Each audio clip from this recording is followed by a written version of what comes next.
Assalamualaikum warahmatullahi wabarakatuh. Bismillahirrahmanirrahim. Tabarakalladzi nazzala al-furqana ala 'abdihi liyakuna lil 'alamina nadhira. Allahumma shalli wa sallim ala sayyidina maulana Muhammadin wa ala alihi wa sahbihi asma'in, amma ba'du. Ingkang sangat kula hormati, sangat kula takdimaken Kiai Haji Mustafa Bisri sedanten keluarga, Kiai Haji Yahya dan semua keluarga besar Bani Mbah Bisri Mustafa. Ingkang sangat kula hormati Profesor Dr. Al-Habib Said Aqil Al-Munawwar.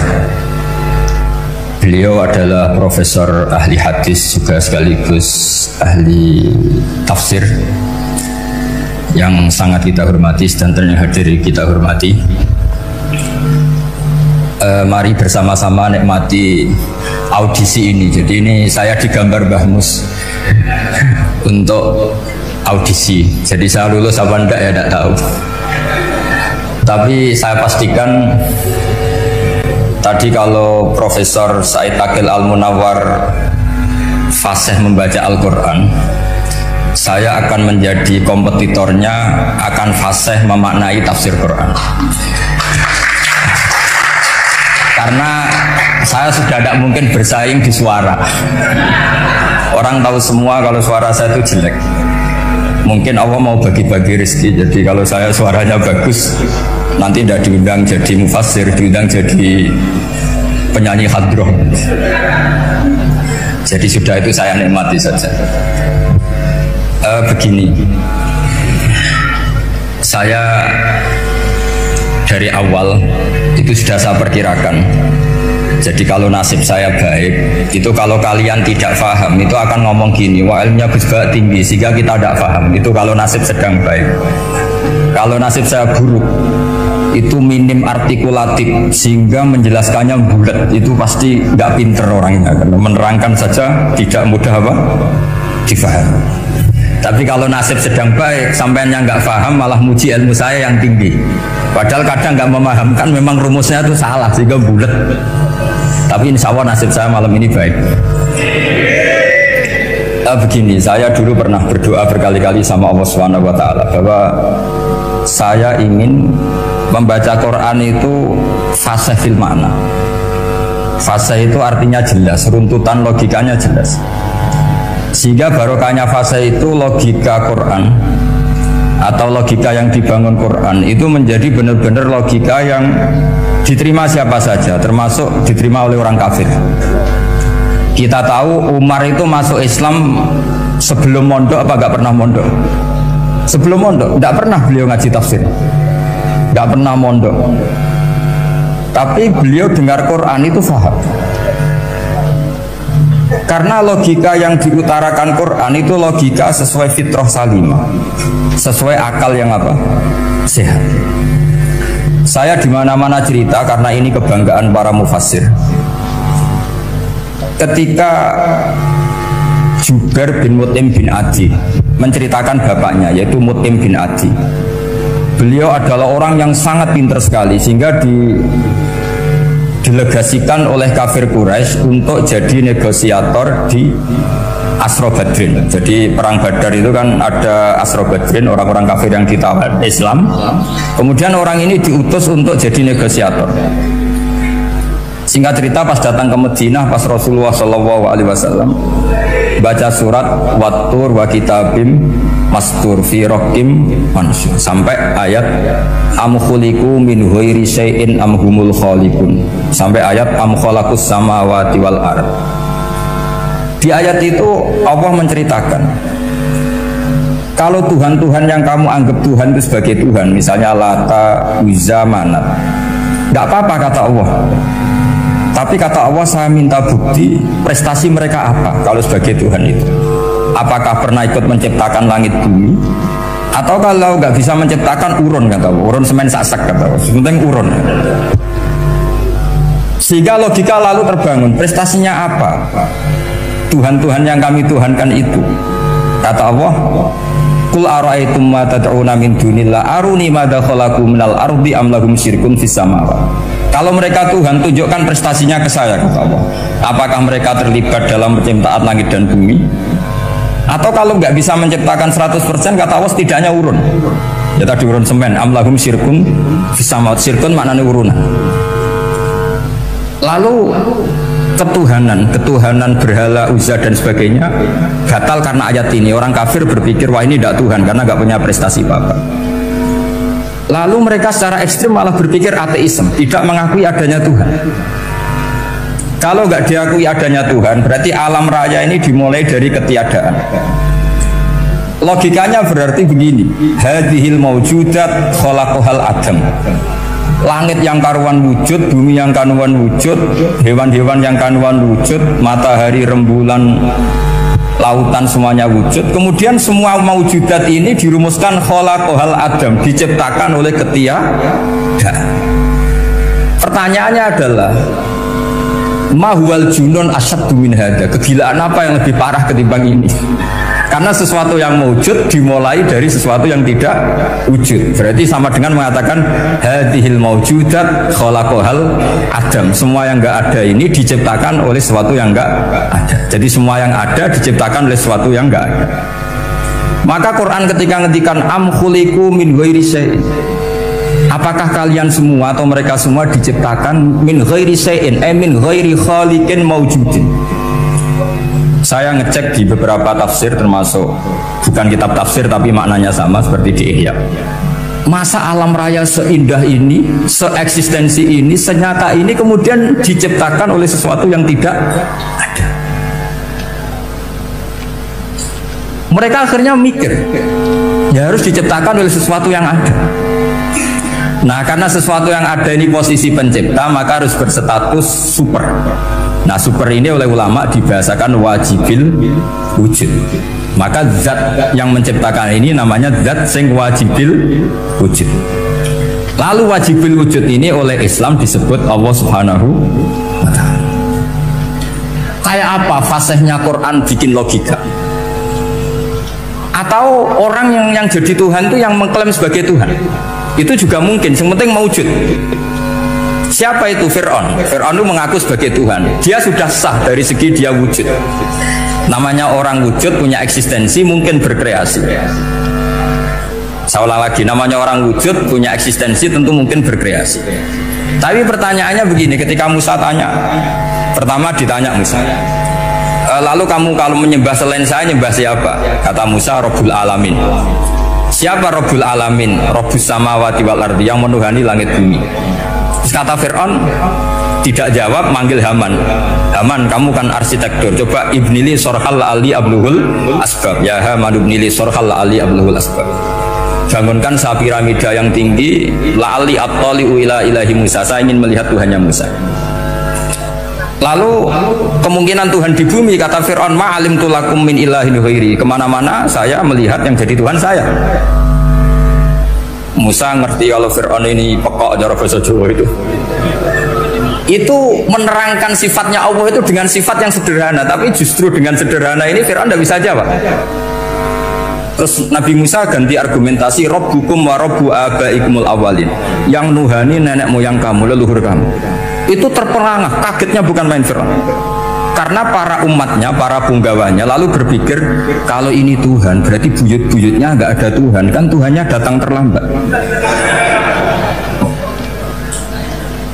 Makanya Pak Jokowi kalau dituduh PKI nggak terima. Saya ini lahir tahun berapa gitu, pas ada PKI itu masih 4 tahun, masa ada PKI balita. Ini enggak, ini ada Tuhan balita, Tuhan terlambat. Pertanyaannya adalah kalau Fir'aun itu Tuhan, lalu bapaknya, mbahnya, buyutnya Tuhannya siapa? Makanya ketika Allah disifati Nabi Musa, Rabbukum wa Rabbu abaikumul awalin, yang nuhani nenek moyang kamu, itu kagetnya bukan? Dan semenjak itu banyak punggawa Fir'aun yang iman.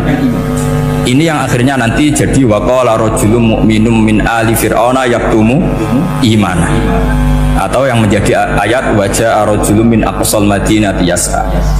Kenapa mereka menjadi iman? Karena logika Fir'aun Tuhan itu gugur, runtuh. Bisori khil hujjah, dengan logika yang sangat transparan. Jadi ini perlu belajar tauhid. Jadi kalau sampean sudah kalah suara, jangan kalah logika. Kalau sudah kalah suara, kalah logika, jangan kalah tinggal mendengar saja kok tidak paham bangunnya gitu. Jadi ini sering saya utarakan. Makanya banyak ulama mengatakan fasihu ibaratil Quran itu bukan sekedar notnya atau sajaknya kalau boleh dibilang saja, tapi karena runtutan cara berpikirnya. Maka kelihatan sekali di tema-tema Quran ketika nyifati Allah Rabbus samawati wal ardi tidak mengalahkan Fir'aun, justru dengan sifat yang ringan Rabbukum wa Rabbu abaikumul awalin bisa mengalahkan Fir'aun. Nah, kenapa sekarang orang tidak fasih baca Quran? Karena tadi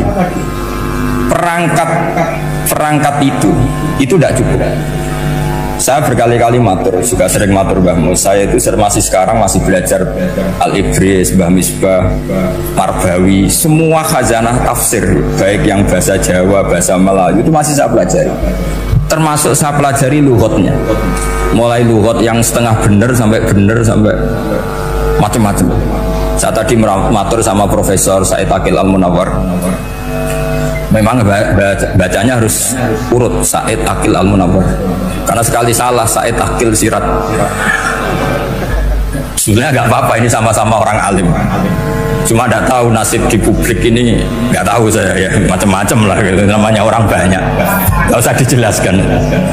Tapi semuanya baik. Saya pernah ketemu Pak Said Aqil Sirat itu bilang gini, Gus, orang jadi wali itu sebabnya dua. Mungkin kalau kayak jenengan banyak pecintanya, yang doakan banyak. Kalau saya banyak yang benci, wah itu ngirangi dosa gitu kan. Batin gue dasar wong alim bener weh. Jadi beliau nikmati memang. Karena babanya beliau itu sama dengan babah saya yang dari keluarga Kudus. Buyut saya itu kakaknya buyutnya Pak Said Aqil.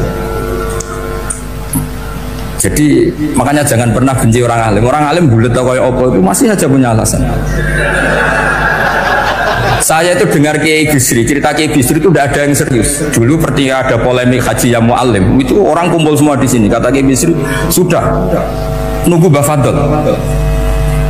Mbah Fadl sudah di rumah. Ngiranya orang itu ya Mbah Fadl rawuh diletek. Setelah lama Mbah Fadl tidak datang. Loh Kiai Bisri Mbah Fadl tidak datang. Ya di rumah. Lah mana kok ada? Ya di rumahnya sendiri.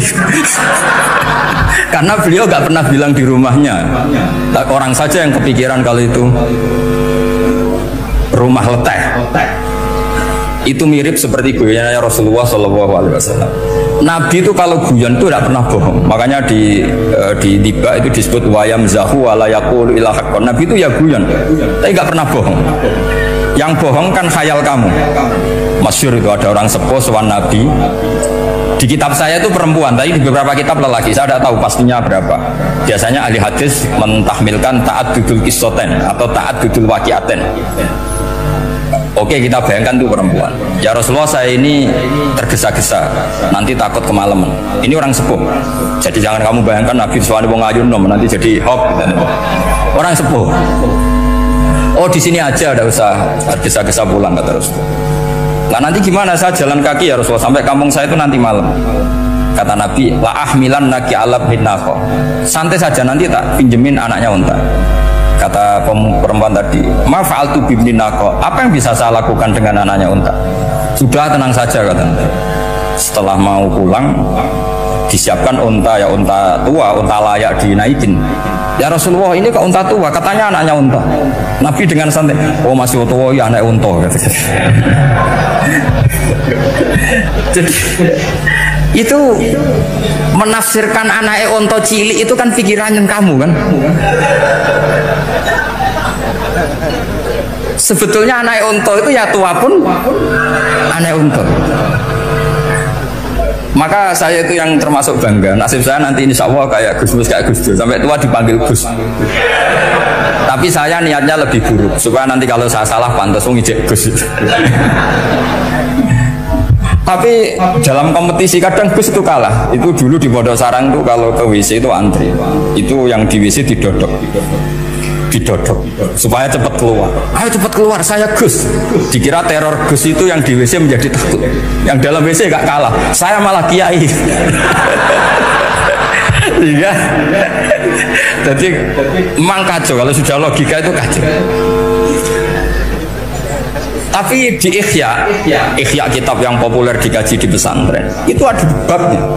Qadiyat itu pengarang tentang betapa wajibnya takzim sama Rasulullah. Tapi punya bab mizahun Nabi, guyonan-guyonannya Kanjeng. Cuma Nabi seninya tadi wala yaqulu illa haqqan. Meskipun guyon itu enggak pernah bohong, itu butuh seni itu. Bohong apa guyon tapi tidak pernah bohong.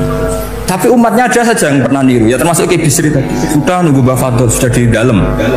Ketika ditunggu ternyata ya dalamnya Mbah Fadl sendiri, bukan di dalam apa? Ada seorang raja yang gemar kawin karena orang Arab gemar kawin. Itu setiap ada perempuan cantik ingin dinikah. Nikah itu masih baik, jadi sama ndak usah anti. Soal kamu dengki sama orang poligami itu ya kasut gitu. Yang layak biar poligami, asal ada yang mau dan siap-siap ada tambah satu hilang satu. Biasanya kan. Singkat cerita dia itu cinta sama seorang perempuan. Nah perempuan itu ditanya-tanyakan sama pemuda situ ajudan dia, gimana saya boleh nikah itu? Jawabannya tadi kaifatang kihuha wa qad ra'aitu qabbalaha rajulan. Kok kamu nikahi gimana? Saya pernah melihat dia itu dicium seorang lelaki. Kamu itu seorang raja, masa nikahi perempuan yang pernah dicium seorang lelaki? Wah itu miso-miso raja. Udah enggak. Saya ini raja muslim soleh, masa nikahi orang yang pernah dicium lelaki? Suatu saat si pemuda ini menikahi perempuan itu. Mangkelnya bukan main, karena dia saingan sama raja, gak mungkin menang. Satu-satunya menang itu bikin hot tadi itu. Ini cerita ini di Ithaf, di sarahnya Ihya.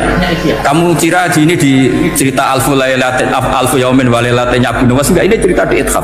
Kitab yang sangat sakral karena sarahnya apa? Ihya. Setelah nikah, maki-maki raja. Orang tidak punya harga diri, perempuan pernah dicium orang kok dinikahi. Tadri mandalikar rojul, kamu tahu siapa lelaki itu? Gua abuha, yaitu bapaknya. Oh terraja wasem, lo nggak ngerti gue. Jadi apa? Kiai dulu itu rileks. Sehingga saya datang ke sini ketika diminta sama Mbak Mus, sebenarnya nggak diminta, diperintahkan. Karena pasti pakai agak-agak otoriter gitu, karena di atas kita, jauh di atas kita. Mbah Mun guru saya aja manggil beliau Le. Karena kita tahu Mbah Mus punya ibunya itu binti Khalil Harun. Mbah Khalil itu, saya punya manakibnya banyak tentang Mbah Khalil Harun. Jadi beliau itu adiknya Umar Harun. Mbah Umar Harun itu dulu alim-alimnya Ki Sarang, setelah Mbah Ghazali itu Mbah Umar Harun, termasuk Mbah Khalil Harun yang ngaji sama kakaknya Umar Harun. Setelah beliau alim alama, singkat cerita setelah menyelesaikan pendidikan, pindah ke Kasingan itu dibawain santri oleh kakaknya, namanya Umar Harun. Nah Mbah Harun itu punya istri namanya Mbah Sinto, itu saudaranya Mbah Ghazali. Makanya Mbah Mun manggil Mbah Mus itu Le, karena Mbah Mun ke Mbah Ghazali itu Mbah Mun Nyai Mahmudah binti Ahmad. Ahmad ini bin Suhaib. Suhaib ini juga menantunya Mbah Ghazali. Terus Mbah Ghazali, berarti Mbah Mun dari Mbah Ghazali generasi kelima. Kalau Mbah Mus kira-kira ya Mbah Mus, Nyai Bisri, Mbah Khalil. Nah Nyai Sinto ini sudah saudaranya apa? Mbah Ghazali. Berarti Mbah Mun dengan Gus Mus itu kalah satu tokoh di urutan nasab, makanya manggil apa? Tapi Mbah Mus orang baik, tidak pernah manfaatkan itu. Yang sering manfaatkan Mbah Nawawi itu. Karena pernah sepuh itu, wah sembrono kalau sama saya itu. Saya di mana-mana itu digosipkan murid beliau. Ya saya ikhlas saja. Itu satu-satunya harga diri Mbah Nawawi, ya saya ikhlas. Saya ikhlasnya. Jadi karena memang saya manggil beliau juga memang pernah nyembah. Buyut saya kandung itu namanya Maimunah, itu Mbak Yunya Mbah Dowi. Jadi saya ini juga Bani Lasem. Buyut saya kandung namanya Maimunah, istrinya Mbah Umar bin Arabi. Melahirkan mbah saya sampai ibu saya sampai saya. Saya teruskan. Jadi cobalah Quran itu dibaca secara fasih. Kalau ingin baca fasih caranya gimana? Kamu harus belajar balaghah, belajar lisanul Arab, belajar mantek, belajar logika. Nah, kalau logika itu tidak sampai, cari muhalnya. Ini fatwanya Said Robdon Al-Buti, juga fatwanya semua ulama usul fikih. Saya ulang lagi ya. Kalau logika kamu nggak paham, cari sisi muhalnya. Saya ulang lagi, cari sisi muhalnya. Misalnya kamu angan-angan tentang Allah nggak dok. Sedurungnya Allah itu sopo. Misalnya kamu angan-angan gitu. Sama agama tentu itu dilarang. Tapi orang filsafat tetap saja nyari itu. Lalu hentikan pencarian itu, yaitu tadi katakan saja hadhil maujudat yastakhilu ayyakhluqahal adam. Sesuatu yang maujud tentu nggak mungkin disebabkan oleh sesuatu yang tidak ada. Fa innal adama la yu'athiru aslan wa la yakhluqu aslan. Namanya sesuatu yang nggak ada pasti tidak berstatus pencipta. Namanya saja nggak ada. Akhirnya la budda min ayyasbiqa hadzal alam maujudun. Maka alam ini harus didahului sesuatu yang mau maujud. Lah maujud ini yang oleh Islam disebut Allah Subhanahu wa Ta'ala.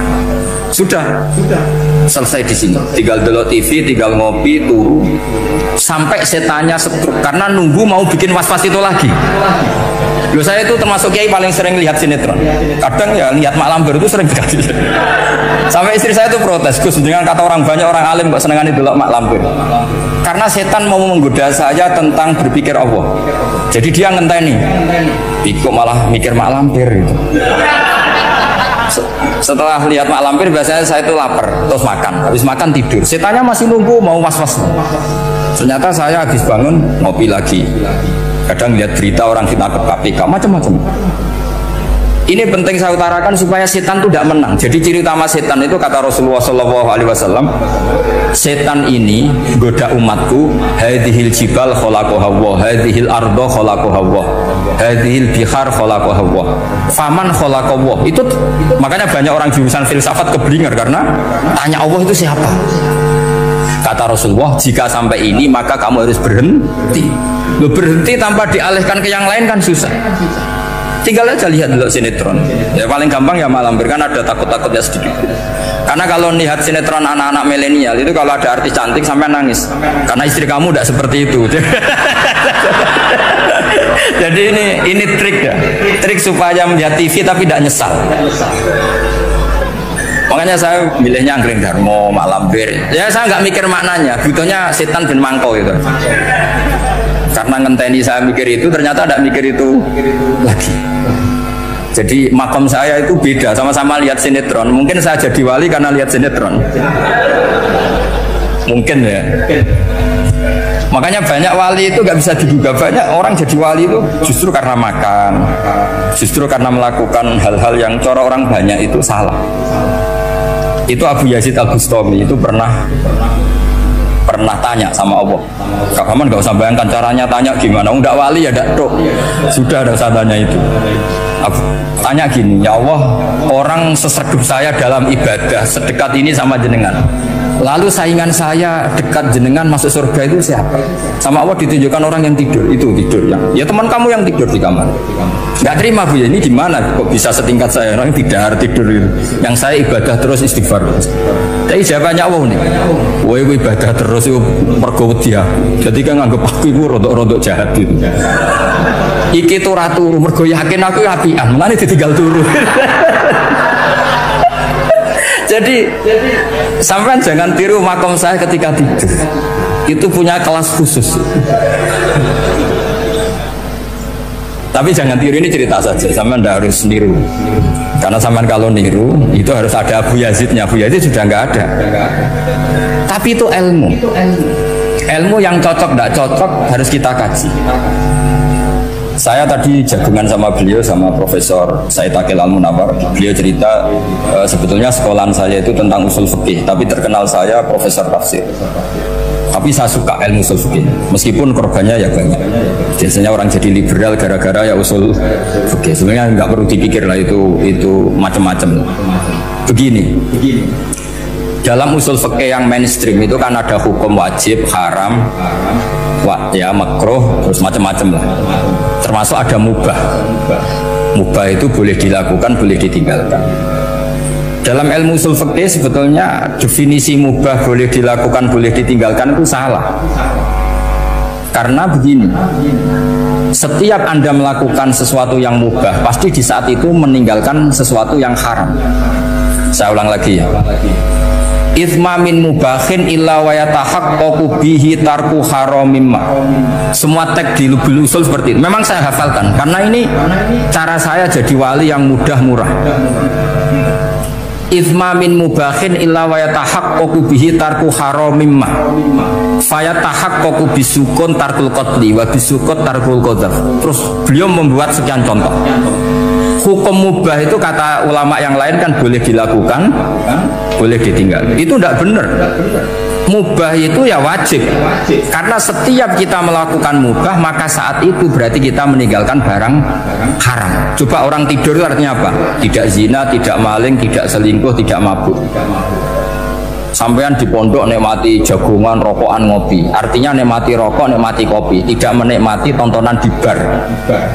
Makanya kita berharap malaikat itu belajar usul fikih sehingga ketika kita rokok di pondok dilihat hada taroka melihat bar, wahada taroka melihat dangdutan, wahada. Jangan sampai malaikat bilang gini, dasar kere rakra delok. Itu repot kalau sampai begitu. Nah, kalau mubah itu artinya tarkul haram. Tarkul haram itu wajib apa sunat? Wajib kan? Berarti setiap orang melakukan mubah hakikatnya melakukan wajib dan itu artinya dapat pahala. Salah sampean ngaji rahatam, jadi ngelakoni mubah itu mengira tetap mubah. Maka berbahagialah orang yang ngajinya khatam. Makanya setahu saya kiai Mbah Mun ya sering guyon. Setahu saya Mbah Mun kalau ketemu Mbah Mun ya guyon terus. Guyonnya ini adalah waminal qutbi kata Imam Ghazali. Qutbu hadzal al istilzat bil mubahat. Poros agama ini pada akhirnya adalah nikmati sesuatu yang dibolehkan Allah Subhanahu. Orang itu kalau fasik mau makan siang aja kalau nggak ditemani perempuan cantik nggak bisa makan. Mau jalan-jalan kalau nggak ditemani perempuan cantik nggak bisa jalan-jalan. Kalau kiai-kiai itu enggak. Gojlok-gojlokan gue seneng ira karuan. Dulu terkenalnya Kiai Bisri, Kiai diundang katanya mau ada menteri. Ternyata menterinya ya beliau tidak masakan tok di sini. Karena maknanya menteri itu pembantu presiden. Semua kita adalah bantu presiden terlaksananya kedamaian itu. Loh iya kan? Saya berkali-kali ngomong di mana-mana. Apa artinya menteri pertanian kalau kita tidak nanam padi? Mbok pinternya kayak apa tetap nggak ada ketahanan pangan. Sekarang menjadi ketahanan pangan itu rumusnya menteri apa karena petani mau nanam padi? Itu hakikatnya membantu presiden dalam ketahanan pangan. Cuma petani lebih keren karena tidak butuh digaji. Kalau menteri ya keren tapi kurang keren karena masih dapat apa? Gaji. Agak tunggalil anak mikir untuk gaji. Nah petani enggak mikir nggak dapat gaji. Oh, itu keren. Selalu rakyat lebih keren dibanding pejabatnya. Memang gitu aturannya begitu. Aturannya begitu. Kamu saja yang kurang syukur. Jadi rakyat tuh gremeng, enak jadi menteri. Ya sudah itu hak kamu. Tapi saya tidak berpikir seperti itu. Maka saya ulang lagi. Ya. Kenapa saya ngomong seperti ini? Supaya tadi saya sudah bilang, saya sudah nggak menang dalam suara, harus menang dalam logika. Karena ini audisi, ini audisi. Di kabar Mbah Mus, nanti yang menang siapa tidak tahu. Tadi Pak Muat, sekarang saya, kemarin Gus Zubur nggak tahu saya. Nanti masuk nominasi apa nggak tahu. Begini, kalau artinya fi'lul mubah itu tarkul haram, saya ulang lagi, kalau fi'lul mubah itu artinya tarkul, maka mubah ini spesial sespesialnya. Sehingga Allah kadang ngendikan sederhana sekali, wa min ayatihi manamukum bil-laili wan nahar. Termasuk ayatnya Allah adalah kamu ditakdir tidur malam hari maupun siang hari. Kalau kamu nggak malam hari, subuh hari, pagi hari, siang hari. Kenapa dihitung wamin ayati? Sekarang kalau ada pakar medis, pakar kesehatan bilang ini kalau kurang istirahat mati, kalau kurang istirahat jantungan. Berarti tidur adalah menghilangkan penyakit jantung. Obat paling mandi dengan orang rutin tidurnya itu masih mandi orang rutin tidur. Kamu beli obat harganya 1 miliar tapi nggak pernah tidur 3 hari, tetap taqabbalallahu minna minkum taqabbal ya karim. Maka yang penting itu obatnya apa tidurnya? Tidurnya yang dibantu tapi kalau obat tok gak dibantu tidur masih sakit. Berarti penting mana tidur sama obat? Karena penting tidur wamin ayati. Orang kayak sampean sering delok YouTube, delok gambar sing macem-macem. Barokah mana dengan tidur? Wong nak melek mripate delok macem-macem. barokah tidur. Jadi tidur adalah perlawanan terhadap keinginan melakukan haraman. Ya, saya ulang lagi, tidur itu adalah perlawanan terhadap keinginan melakukan keharaman. Jadi kalau mau tidur nyati gini, ya Allah, siap tidak berangan-angan tentang maksiat, terus tidur. Oh, itu wa min ayatihi. Jangan kok gak di duit terus ngombe sing akeh ben iso ngantuk. Wah, ini tidur yang untuk melawan kemiskinan. Supaya lupa utangnya tidur, lupa kasusnya, itu udah akan jadi wali seperti itu. Kalau jadi wali tak gugat. Nah, sehingga karena mubah itu tarkul haram, Allah itu sering menghitung ibadah yang super itu halal mubah. Misalnya Allah ngendikan kulu washrobu, kamu harus makan. Sekarang gini, jaga kesehatan itu wajib enggak? Wajib. Kalau saya ada sehat, tidak bisa ngaji di sini. Apalagi Mbah Mus, kalau nggak sehat, ditunggu orang se-Indonesia fatwa. Dan di antara cara sehat, kamu harus makan. Kalau nggak makan, sakit. Lalu makan dengan posisi menyehatkan orang yang bisa fatwa, bisa mulang, bisa macam-macam. Posisi ini super apa tidak super? Super. Maka Allah kadang sederhana, ngendikan ibadah itu kulu wasrobu jom, gue yo mangan yo. Tapi ayat ini menjadi tidak hebat kalau dibaca orang tidak pernah ngaji usul fikih. Pangeran piye toh, terima ngongkon mangan kowe dikongkokno kulu. Wis ora usah ngono ya wis mangan. Rusak Quran kena makna niku rusak. Kamu tahu superiornya ayat kulu wasrobu kalau belajar fa inna fi'lal mubah berarti tarkul haram, karena saat melakukan mubah artinya tarkul haram. Dan tarkul haram itu penting. Sekarang gini, merusak diri sendiri haram apa enggak? Haram. Untuk supaya tidak rusak kamu harus makan. Berarti makan wajib apa sunat? Wajib. Lho sing haram itu kalau lo tulung piring dintekno. Nah, dengan cara pemaknaan seperti ini, Quran akan superior. Bahkan di ayat-ayat yang kelihatannya sederhana, kulu washrobu wala tusrifu. Ketika Nabi Musa dimenangkan mengalahkan Fir'aun, itu Allah firman pertama gitu, kamu harus makan mimma razaqnakum. Cuma syaratnya wala tatghaw fihi fayakhilla alaikum ghadab. Kalau kamu berlebihan nanti dapat ghadab saya. Nah, khawatir saya kalau ilmu ini sudah hilang, terus ayat-ayat yang biasa tentang kemanusiaan dikira biasa. Padahal ayat ini super. Misalnya nikah. Nikah itu oleh Allah, perempuan yang kita nikahin itu oleh Allah disebut surga. Saya punya bukti, misalnya gini ayat ya, wala tangkihul musyrikati hatta yu'min wala amatum mu'minatun khairum min musyrikati walau a'jabatkum. Terusannya ayat wala tangkihul musyrikina hatta yu'minu wala abdu mu'minun khairum min musyriki walau a'jabakum. Terusannya ayat ulaika yad'una ilan nar. Para musyrikah yang ingin kamu nikahi karena mereka non muslim atau kafirah atau musyrikah, itu hanya mengajak kamu masuk neraka. Maksudnya ngajak itu kan bisa saja kamu tertarik perempuan tadi sampai kompromi merubah akidah kamu. Terusannya ayat wallahu yad'u ilal jannah. Harusnya dengan perbandingan kamu jangan menikahi musyrikah. Logika perbandingannya kan wallahu yad'u ila nikahil mu'minah. Saya ulang lagi, harusnya muqabalahnya kan wallahu yad'u ila nikahil mu'minah. Allah mengajak kamu supaya menikahi mu'minah. Tapi kata mukminah sama Allah diganti wallahu yad'u ilal jannah. Allah mengajak kamu masuk surga. Ila nikahil mu'minah. Artinya gini, setiap kamu hubungan intim sama istri kamu itu adalah menjadi kamu tidak zina.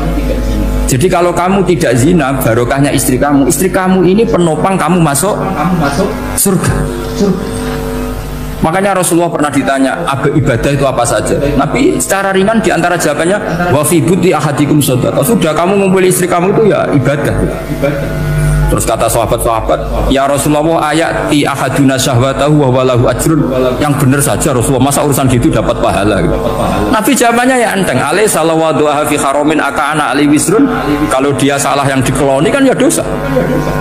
Berarti kalau ngeloni yang benar juga pahala. Berarti istri kamu itu jannah surga. Cuma jannah yang agak aneh karena rewel itu agak aneh. Jadi itu jannah yang agak aneh. Maka supaya jannah ini tidak aneh, kata Rasulullah itu cara bersuami istri itu, kata Rasulullah halla jariyatan tula ibuka wa tula ibuka. Sebagian riwayat halla jariyatan tudhahikuha wa tudhahikuka. Kamu cari perempuan yang gampang guyon, gampang rileks. Mula abah itu rileks, mudhahaka ya rileks. Saya berkali-kali cerita, saya ini termasuk orang yang nggak pernah diskusi penting sama istri saya, karena takut tegang. Biasanya kalau tegang itu yang suaminya kalah. Jadi saya itu nggak pernah diskusi penting. Saya kemarin mau ke Pasuruan ya, mau ke Peloso itu ditanya mau kemana? Ya nggak tahu. Terus pulangnya kapan? Ya nggak tahu. Uang kok rohan. Ya saya senang saja. Nggak roh itu artinya kan bodoh. Orang bodoh itu nggak mukallaf, artinya nggak dosa kata saya. Jadi saya ngambil hikmahnya saja. Ditakoi kok jawabannya ora jelas. Ora jelas itu misteri. Memang dunia itu penuh misteri. Pokoknya tak itu. Pokoknya yang kira-kira itu jadi tidak penting. Rasulullah tuh kalau debat sama istrinya ya milih gitu, milih mula abah mudohaka. Saya punya sekian cerita betapa Rasulullah tuh rileks ngadepin cemburu-cemburunan. Sayyidah Khadijah tentu orang yang super bagi Rasulullah. Sampai ketika adiknya Sayyidah Khadijah, kalau nggak salah namanya itu Halah itu, kalau datang itu Rasulullah itu menjamu karena mengingatkan suara Khadijah. Kalau muji Khadijah itu sudah langit Rasulullah. Sehingga Aisyah itu cemburu. Bagaimana Anda selalu muji Khadijah? Waqad abdalakallahu khairan minha. Allah mengganti yang lebih cantik ketimbang Khadijah dan lebih muda. Maksudnya Aisyah. Kenapa masih muji yang sudah meninggal? Tua lagi kan? Gantian Sayyidah Fatimah yang tersinggung karena ibunya ditua-tuakan. Itu ketika Fatimah cemburu, mangkelnya sama Sayyidah Aisyah. Mangkel manusiawi loh. Nggak usah kamu jadi Syiah terus benci Aisyah itu. Karena kalau kamu jadi benci Aisyah berarti kamu nganggap Aisyah itu salah. Dan itu efeknya di Rasulullah, berarti Rasulullah milih istri yang salah. Makanya kita ini madzhabnya ahli sunnah. Abu Bakar tidak mal'un. Kenapa tidak mal'un? Kalau kamu bilang Abu Bakar mal'un berarti Rasulullah salah pilih teman. Umar tidak mal'un karena Rasulullah pasti milih teman yang benar. Begitu juga milih istri yang benar. Dalilnya tidak usah jauh-jauh.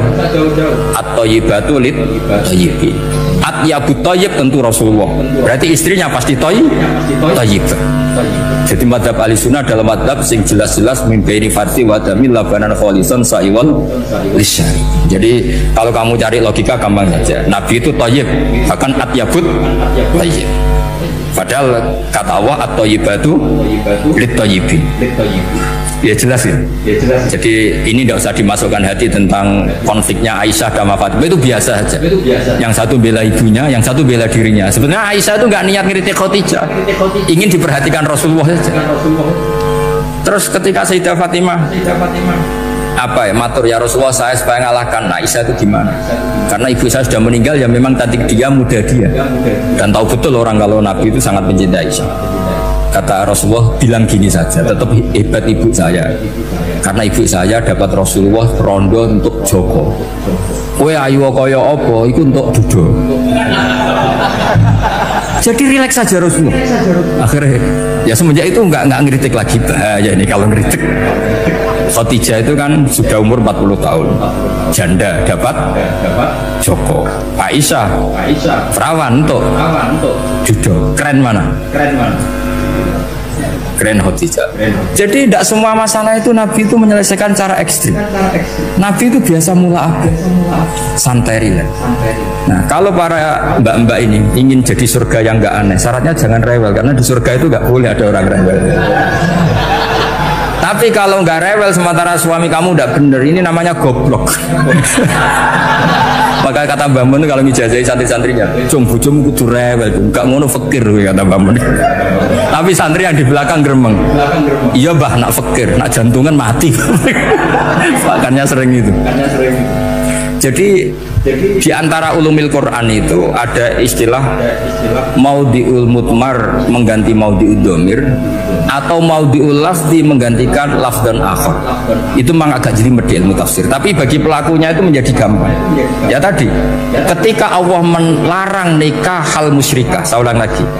Ketika Allah melarang nikah hal musyrikah, normalnya perbandingannya kan wawaw yad'u ila nikahil mu'minah. Tapi sama Allah digenti wawaw yad'u ilal jannah. Itu menunjukkan bahwa nikahul mukminah adalah al jannah. Karena kamu hubungan intim ya ibadah, diwamuk kowe sabar ya ibadah, nafakoi ya ibadah, neng-nengan gejatan senjata juga ibadah.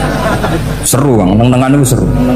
Karena memang di antara sistem tubuh kita itu butuh masa-masa jeda. Mari cerdas. Karena tubuh kita ini tidak hanya butuh seneng, tapi juga butuh susah. Susah itu melahirkan kearifan. Jajal bojomu tahu minggat, mesti kearifan kamu meningkat. Jadi minggat itu ya penting. Nikmati saja. Loh, ini saya nggak ngajari keburukan. Memang seperti itu. Nah, saya berharap ilmu usul fikih ini tidak boleh hilang. Karena dengan ilmu usul fikih kita tahu mubah adalah tarkul haram dan tarkul haram adalah wajib. Maka Allah sering sekali membicarakan sesuatu yang mubah itu superior. Kayak tadi wa min ayatihi manamukum billaili wan. Nah, termasuk ayatnya Allah adalah kamu itu tidur. Cara berpikir tadi, kalau saya tidak tidur sakit, kalau sakit habis biaya banyak. Sementara tidur hanya butuh seperti ini. Betapa baiknya Allah dengan tidur bisa menjaga kesehatan yang kalau tidak dijaga berbiaya tinggi. Berarti hadan naumul ibadah. Terus ulama bilang tidur itu ibadah kalau niatnya litaqawi alal ibadah. Tapi nak waya belajar turu lah, itu sing masalah. Tapi tentu ilmu itu ada pembanding. Sekarang ketika kamu tidur itu tarkul wajib apa tarkul haram, lah itu masalah. Seringnya kamu itu tarkul wajib. Waya mulang turu, waya ngantor wong kerja turu. Lah itu tarkul haram atau tarkul wajib? Tarkul wajib. Kalau tarkul wajib berarti status tidur kamu haram. Sudah pinter ini, sudah maju ini, sudah maju. Jadi saya belajar usul fikih lagi-lagi karena untuk menjadi mufassir itu harus menguasai balaghah, menguasai usul fikih, menguasai lisanul arab. Nah, lisanul arab yang sering saya contohkan berkali-kali. Saya punya kitab namanya Ar-Risalah. Orisinil karangannya Imam Syafi'i. Saya baca beberapa kali khatam. Juga saya beberapa kali bacakan santri. Itu kalau memaknai Quran secara lisanul arab itu gampang sekali. Gampang sekali. Ketika Imam Syafi'i mengatakan kamu boleh tayamum ketika bepergian dan saat bepergian itu tidak menemukan air, syaratnya kamu tolabul ma, cari-cari dulu. Ketika ditanya sama ashabus Syafi'i kenapa harus cari-cari dulu, jawabannya enteng. Li'anna Allah ta'ala yaqul falam tajidu ma'an wala yuqalu liman lam yatlub lam yajid. Karena Allah ngendikan kemudian kamu tidak menemukan air, di mana-mana tidak menemukan setelah mencari. Kalau belum mencari namanya tidak tahu. Jadi dari kata falam tajidumaan kemudian kamu tidak menemukan. Tidak menemukan berarti apa? Setelah mencari. Sehingga beliau mensyaratkan dicari-cari dulu, baru berkesimpulan tidak menemukan. Nah, setelah tidak menemukan kamu baru boleh tayamum. Segampang itu ilmu usul fikih di depan Imam Syafi'i. Ulumul Quran dianalisis dengan usulusi. Ketika ditanya kenapa Anda mensyaratkan nikah itu pakai wali? Ayatnya apa? Kalau hadisnya jelas la nikaha illa biwaliyin mursyidin. Ayatnya apa? Imam Syafi'i secara enteng baca ayat fala ta'duluhunna ayyankihna azwajahunna idza taradu bainahum bil ma'ruf. Jika wanita yang kamu waleni, saya ulang lagi, jika perempuan yang kamu walikan, misalnya kamu punya anak yang umur 20 tahun ingin nikah sama seseorang, seseorang ini layak, ya misalnya kiai ya, apal alfiyah. Tadi kata Mbah Mus itu muridnya Mbah Khalil alfiyah diwolak-walik apa? Saking seringnya belajar alfiyah kata beliau sampai santri apal alfiyah wolak-walik tapi roh carane jamak kosor. Karena dulu pondoknya mau pondok nahwu. Jadi kayak di Nglirap itu. Tonggone nganti apal fa'ala yaf'ulu fa'lan. Cinone weh apal saking bedino itu ujiane ra selawatan fa'ala yaf'ulu fa'lan wa ma fa'lan wa fa'ilun. Jadi pondok ya macam-macam. Itu saya tadi sampai mana itu? Tentang apa? Wali. Apa wali nikah? Di bab fikih, saya ulang lagi di bab fikih. Itu kata Allah, jika perempuan yang kamu walikan itu ingin nikah, fala ta'duluhunna, jangan kamu larang. Kata Imam Syafi'i, kalau seorang wali tidak punya hak mewalikan, maka larangan jangan menghalangi itu tidak ada gunanya. Misalnya gini, Zaid itu tidak punya utang saya. Saya ulang lagi, Zaid tidak punya utang saya. Memang ini ilmu logika. Zaid tidak punya utang saya. Terus sampean bilang ke saya gini, terus bah Zaid ojo tagih. Itu omongannya wong aneh apa enggak? Aneh kan?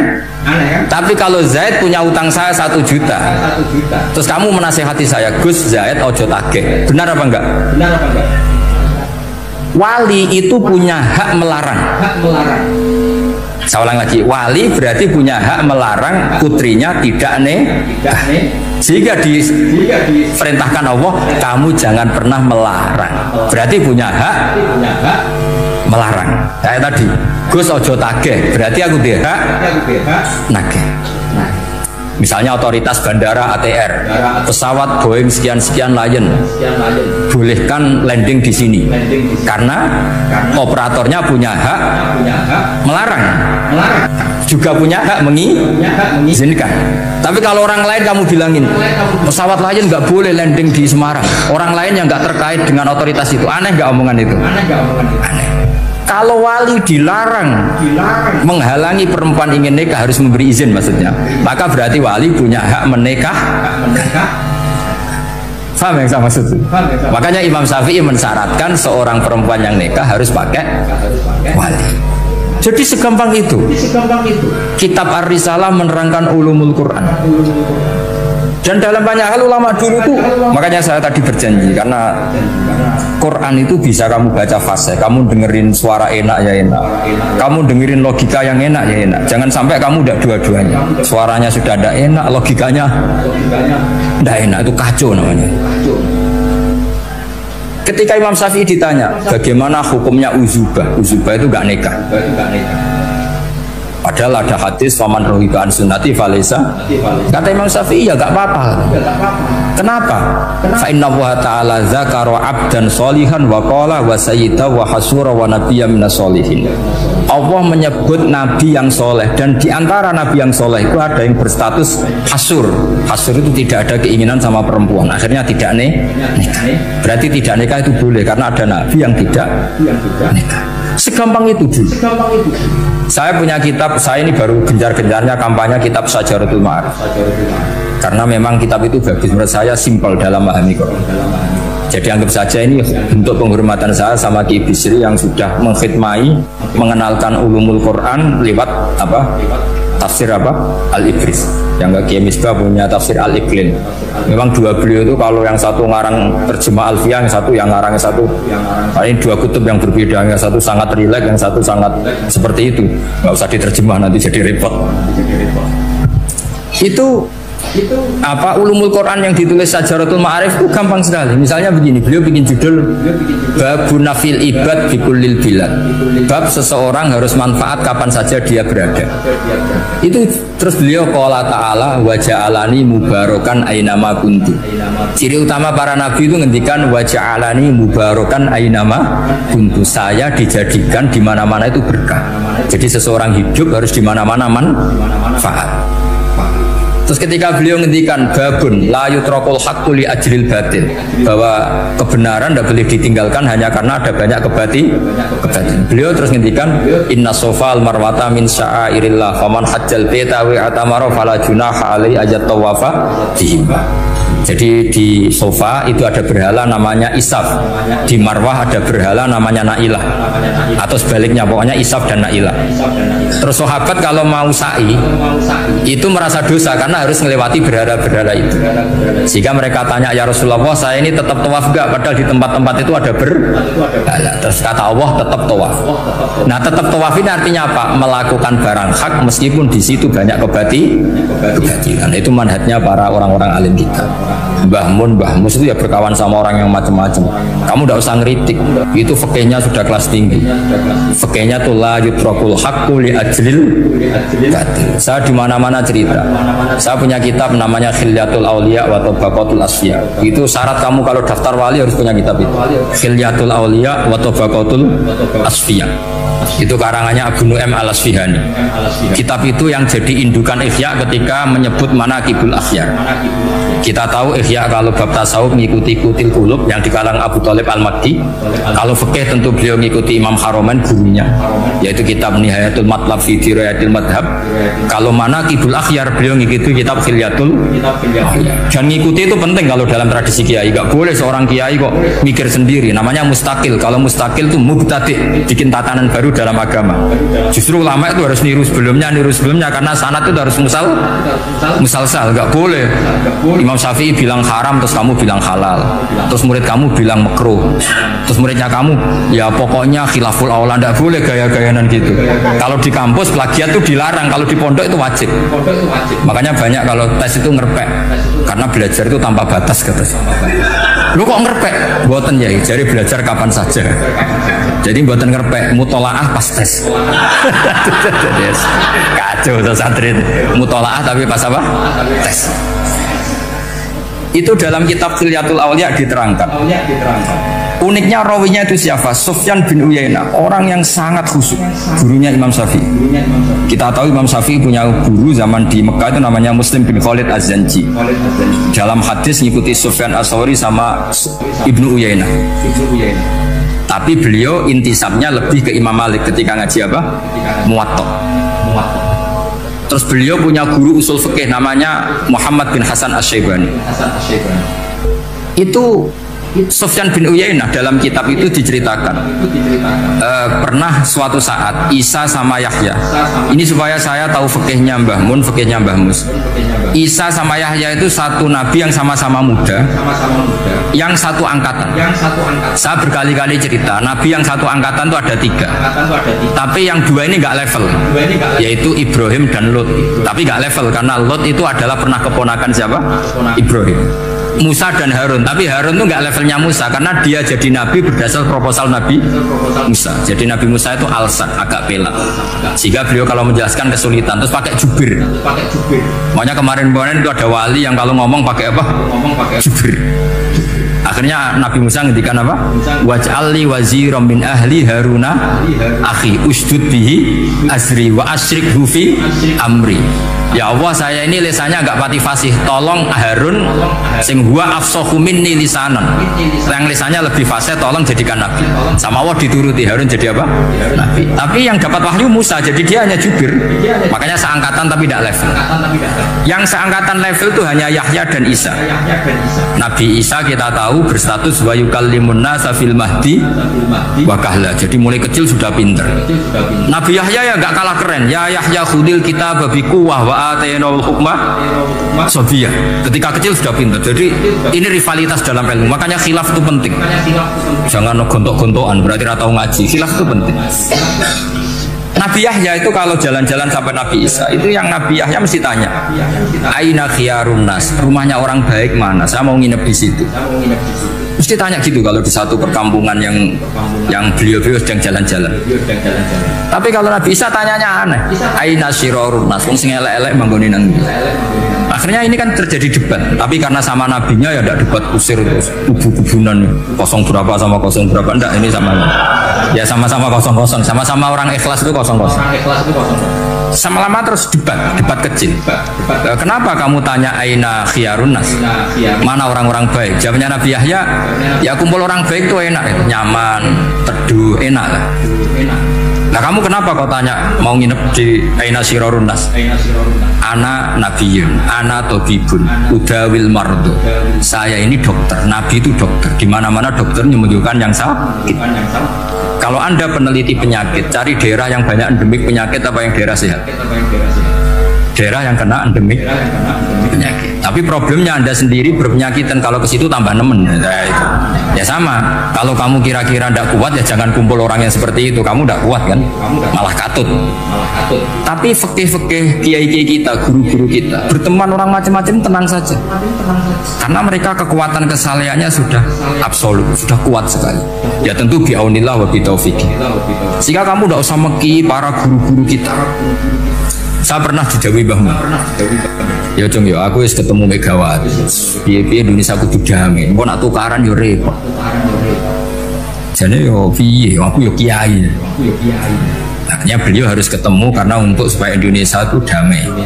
Beliau anggap saja makili religius, Bu Mega makili apa? Nasional. Dan Indonesia damai itu kalau ada kerjasama ada kaum nasionalis dan kaum apa? Religius. Jadi yang namanya damai itu penting sekali. Sampai Rasulullah itu pernah berdamai sama orang yang jelas-jelas kafir. Apalagi Indonesia belum sampai seperti itu. Yaitu kita tahu dalam Sulhu Hudaybiyah Nabi berakad damai sama Suhail bin Amr padahal kafir. Nah, kalau kamu Qurannya sudah seperti itu, maka Quran itu punya kekuatan yang luar biasa. Ketika Sayyidina Ali konflik sama Sayyidina Muawiyah itu dirumuskan kita berdamai. Setelah kita berdamai, terus ada pertanyaan begini. Lalu orang yang sedang konflik itu nak ketemu raine, roh raine gue serasa seneng. Ning dinggon jenenge konflik ketemu raine gue serasa seneng. Oke, kita pakai mediator, kata Sayyidina Ali. Akhirnya Sayyidina Ali pakai mediator, Muawiyah pakai mediator. Terus orang Khawarij bilang dalilnya apa mediator itu? Nggak ada Qurannya. Itu orang Khawarij. Sama nggak usah tanya. Kalau orang sekarang yang apa Gus? Wah itu marifin tapi provokator berarti tanya gitu. Singkat cerita terus Sayyidina Ali itu agak marah karena beliau terbentuk oleh Quran. Itu spontan Sayyidina Ali baca ayat wa in khiftum shiqaqa bainihima fab'atsu hakaman min ahli wa hakaman min ahliya. Jika suami istri menghadapi konflik, di mana-mana konflik roh raine kan gak seneng. Maka yang keluarga lelaki kirim mediator, yang keluarga perempuan kirim. Terus dari Sayyidina Ali, wa ummatu Muhammad a'dhamu min amri rajulin wa imra'atin. Umatnya Muhammad lebih serius ketimbang urusan lelaki dan perempuan. Wong suami istri saja kalau konflik butuh mediator, apalagi hadhil segampang itu mereka istidlal. Jadi mediator dalilnya mana ya? Dalilnya wa in khiftum shiqaqa bainihima fab'atsu hakaman min ahli wa hakaman min ahli. Dulu Quran itu seperti itu. Ya sekarang problemnya Quran itu tidak dikaji seperti itu sehingga fasihul ibarat atau fasihul akli atau balaghatut ta'aqqul itu enggak ada. Makanya saya ini pengagum kitab Ibnu Hajar Al-Asqalani yang nyari Bukhari. Kata Ibnu Hajar Al-Asqalani termasuk mukjizatnya Quran adalah al-iltizat al-aqli. Akal itu menjadi nyaman. Itu uniknya yang dicontohkan seperti ngaji saya malam ini. Misalnya Allah ngendikan am khuliqu min ghairi syai'in. Yang namanya maujudat tentu diciptakan sesuatu yang maujud. Karena akal akan tersiksa ketika dicekoki gini. Hadhil maujudat khalaqahal adam.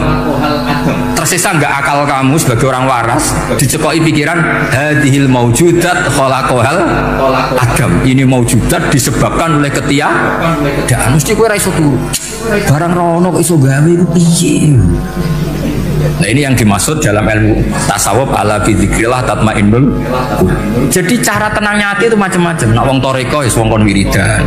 Nak koyo kula rada ahli akal, wis meneng. Alhamdulillah di pangeran sing wujud. Berarti hadil maujudat khalaqahal maujud. Berhubung maujud ini pencipta berstatus super. Super itu dalam agama disebut wajibul wujud atau musabbibul asbab atau kausa primamboh lah sawuning-uning sing penting iku ora hadil maujudat khalaqahal. Makanya kata beliau, Nabi itu bukan sekedar jamal suratan, ganteng secara perawakan, secara fisik enggak, tapi juga Nabi punya jamalul akal. Akalnya itu nyaman. Yaitu kita disuruh iman dengan sesuatu yang memang kita nyaman. Seperti kita disuruh iman bahwa alam ini diciptakan oleh Allah, oleh al-mawjud yang super. Kan terus nyaman. Coba kalau kamu diajarin Islam, alam ini yakini yang menciptakan adalah ketiadaan. Oh, kamu kuliah sampai profesor sampai dokter pusing. Ini ajaran apa? Sesuatu yang tidak ada menyebabkan sesuatu yang ada. Itu namanya termasuk ajaran ini indah karena ada al-iltizat al-akli, kenyamanan apa berpikir karena terusnya. Ya saya kira demikian, ini audisinya selesai. Assalamualaikum warahmatullahi wabarakatuh.